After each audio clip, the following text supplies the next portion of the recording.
Welcome to a Foxy Tech Tips tutorial on enabling or disabling the feature called Highlight Misspelled Words on Windows 11.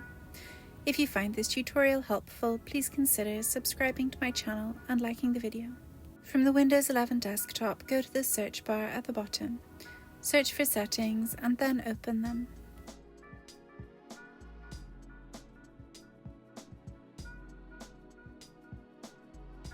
In Settings, select Time and Language from the left sidebar. From there, select Speech.